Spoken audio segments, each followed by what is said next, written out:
Before the cries of childbirth echoed through the palace halls, before the blood pooled beneath her body, before the rope ever reached her throat, there was a girl named Sibyl, and she was no one.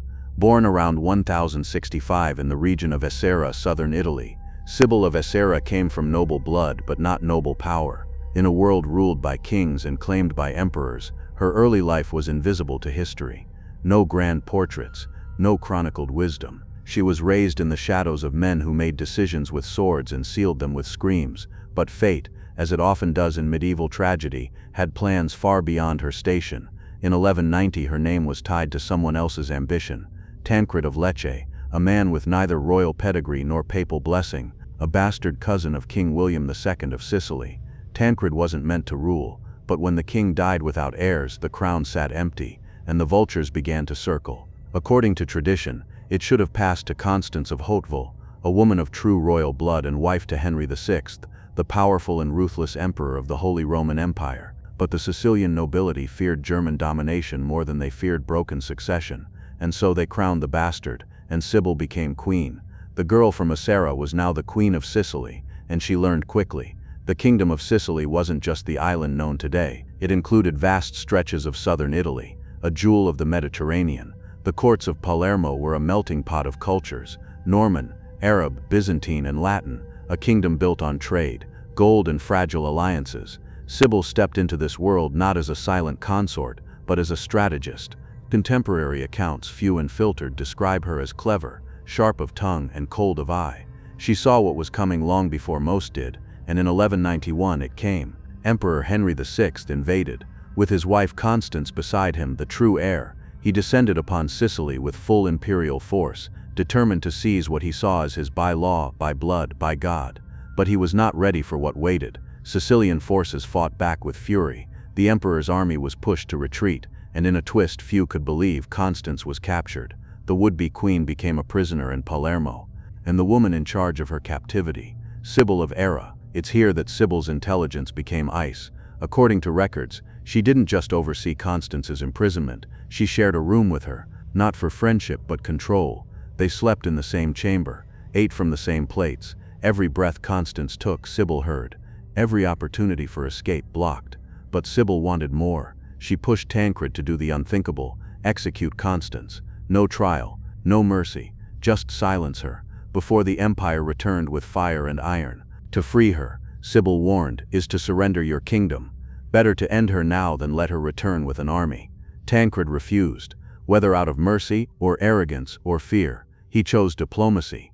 On the advice of Pope Celestine III, he spared Constance, hoping for goodwill.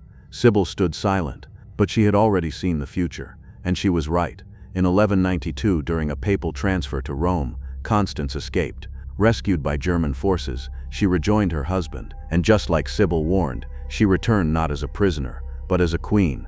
It was only a matter of time now. Back in Palermo, Tancred aged quickly. The burdens of rule, the fear of invasion, the weight of papal alliances, all began to crush him. He named his young son Roger III, co-regent. When Roger died, William III was named heir, and through it all, Sibyl remained, watching, calculating, waiting. She had once been nothing. Then she became queen. Now she stood on the precipice of something more dangerous. A mother, a regent, a threat. Because when Tancred died suddenly in 1194, everything changed. The kingdom mourned its king, but Henry VI was already preparing to strike, and this time, there would be no escape. Sibyl, now pregnant with her final child, became Queen Regent of Sicily. A woman in power, alone, encircled by vultures. Her enemies had returned. Her allies were uncertain. Her fate was already unraveling.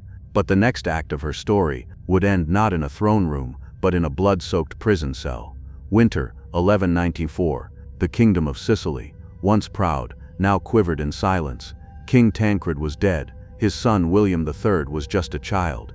And in his name, a single woman now stood between a crumbling throne and the approaching storm. Sibyl of Aera, Queen Regent, widow and pregnant mother. She ruled from a throne carved out of grief, and every whisper in the court, every sideways glance from a nobleman, reminded her that her position was unnatural. In the Middle Ages, a woman ruling alone was not seen as a monarch. She was seen as a mistake, but it was a mistake Henry VI would not allow to continue. The emperor had not forgotten. Sibyl had once held his wife prisoner. She had tried to execute her, and now with Tancred dead, the throne vacant, and a Queen Regent heavy with child, Henry saw his moment. With Constance once again at his side, the woman Sibyl had mocked and underestimated, Henry marched south with a vengeance sharpened by memory. City after city fell without a sword being drawn. There were no miracles, no defenses. The Sicilian nobility, fickle and terrified, refused to die for a broken dynasty.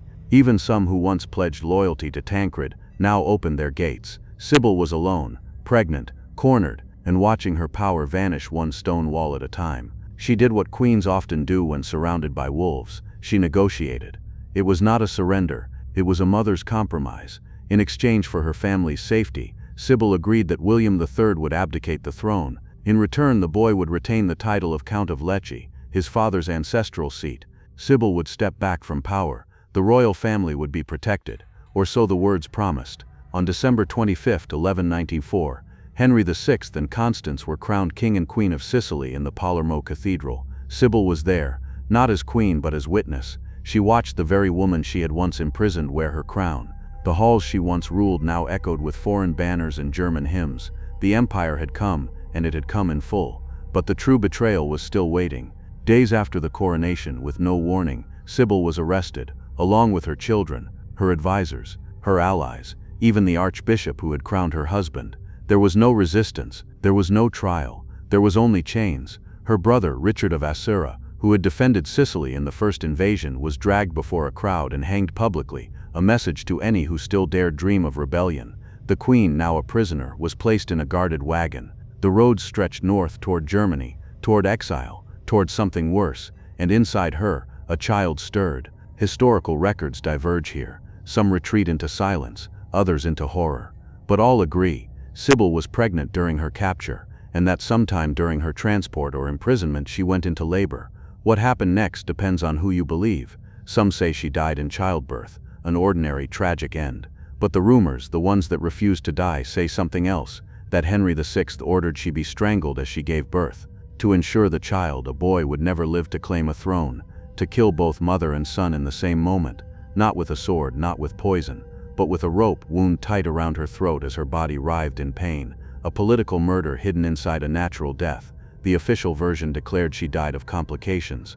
The whispers said the midwives were ordered never to speak. The guards burned the linens. The child was never seen, and Sibyl was never heard from again.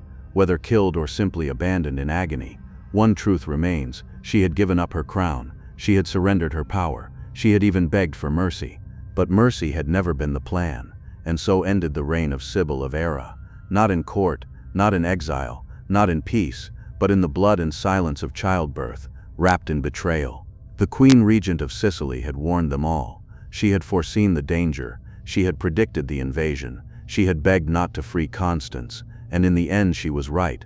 But in Henry's empire, being right did not mean you lived. There are many ways a queen can die. Some fall to daggers, some are betrayed at court, some go quietly into exile. But Sibyl of Aera was murdered in labor, her body writhing, her screams muffled, her hands clutching the sheets as her breath slipped from her throat, not because of the pain of childbirth, but because of a rope pulled tight at her neck. A queen turned prisoner, a mother turned threat, a womb turned weapon. This wasn't just death, it was political ritual. The palace where she gave birth is lost to time. We don't know the names of the midwives. We don't know if the child was a boy or a girl. We don't even know if the baby ever took a breath. But the whispers have endured, that Henry VI, afraid of a future heir, ordered her executed during delivery. Not before, not after, but in the exact moment she gave life. Not with honor, not with poison, but with strangulation, a method chosen for its intimacy, its silence, and its erasure. According to some sources, it was made to look like a difficult birth. They said the queen had bled too much, that her heart gave out. But the rumors began to swirl almost immediately. One midwife, it said, never spoke again. Another took vows of silence and entered a convent. But a whisper leaked from one chambermaid. She was breathing, and then she wasn't, and no blood had spilled. In medieval politics, there was no room for loose ends, and a newborn royal child, legitimate or not, was the ultimate loose end. Even in chains, Sibyl's womb was a threat. Her body, even as it labored, was considered dangerous. The very moment meant to preserve the dynasty became its execution site, and that is why this story stands out. not because a queen died, many did, not because a king lied, most did, but because this was a sacred moment, turned into an execution, a political killing disguised as a private tragedy, a double murder hidden inside the illusion of nature. There are versions of the tale that try to soften it. They say she died from exhaustion, they say no order was given, they say childbirth was dangerous, and many women died that way. But these are stories told by men who feared what it meant if the darker version were true. Because if it's true, then Henry VI didn't just silence a rival, he choked a mother in the act of giving life. He turned the very thing women were valued for, childbirth, into a trap. No heir, no rebellion, no child, no future, no queen, no legend, just a corpse, hidden in linen, buried in silence. Sibyl's body was never publicly displayed, no public death mask, no procession, no mourning bell, but her name spread like fire, not in glory but in whispers. She became a ghost among royal legends, not martyred, but erased. And those who remained? Her son William III, the boy she gave everything for, was castrated and blinded, a child made into a symbol. He died in a dark cell in 1198, his name forgotten by all but chroniclers. Her daughters, imprisoned for years, were eventually released only after Pope Innocent III personally intervened. A queen dies in childbirth, but the church must fight to save her children? Even in death, mercy came too late. As for Henry VI, the man who ordered her imprisonment, who crowned himself with her crown, he didn't live long. 3 years after Sibyl's death, he died of malaria, rotting in a bed not far from the kingdom he stole. He left behind a 3-year-old son, Frederick II, and a court spiraling into chaos. Constance, Sibyl's former prisoner turned queen, followed him to the grave a year later. In the end, every name in this story ends in death, but only one was strangled while giving life.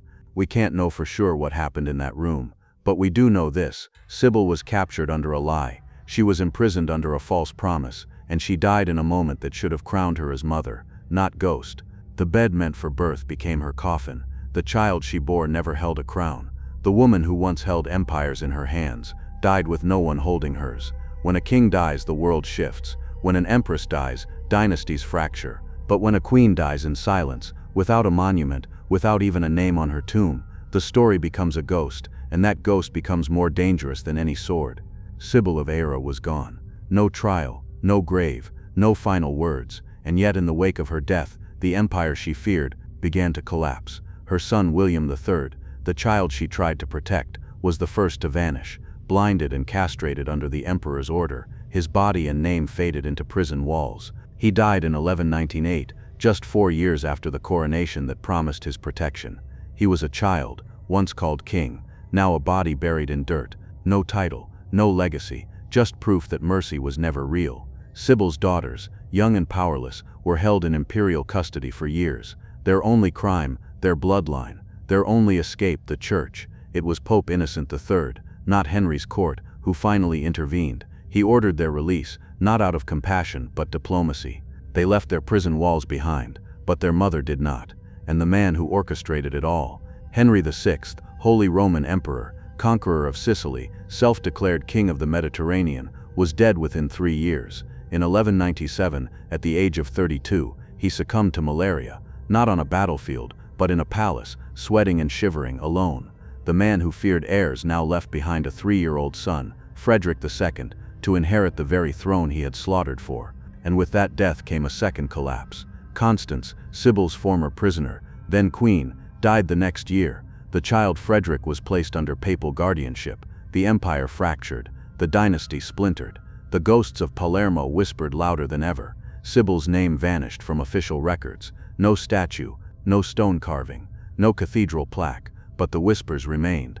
Among court servants, midwives, sisters of convents, prisoners who passed the story like a curse. She died giving life. They killed the queen before the baby could cry. Her death became not just a story but a symbol of what power fears most. A woman with knowledge, a mother with bloodlines, a queen who remained dangerous even in labor. Her story is more than a tragedy. It is a portrait of political misogyny, sharpened to a knife's edge, because Sibyl wasn't simply executed, she was erased. Her very body, the source of future kings, was treated as an enemy throne. What made her valuable as queen? Her ability to give life became the excuse to kill her, not as punishment, but as policy. No womb, no rebellion, no heir, no problem, no queen, no history. and so her death lingers. In the halls where she once reigned, there are no echoes. In the palace where she gave birth, no tombstone bears her name.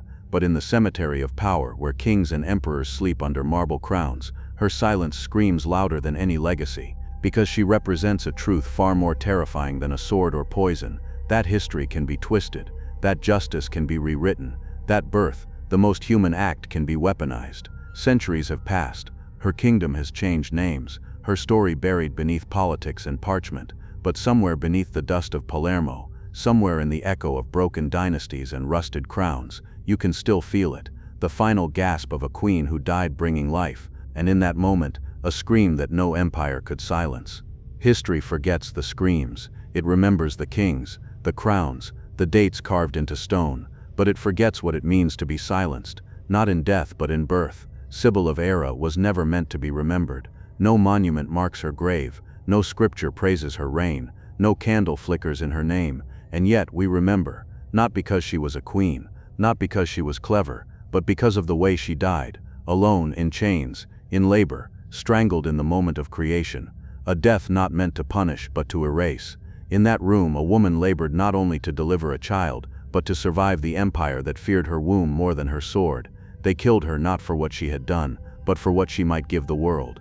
A son, a name, a future. And so they crushed her, not with an army, not with fire, but with 2 hands and a rope, pulled at the very moment she was supposed to be reborn. And that is why we remember. Because beneath the marble and myths, beneath modern Palermo's cobblestones, if you listen closely, you may still hear her. Not a battle cry, not a royal command, but a mother's scream, ripped from her throat, just as the world took her child.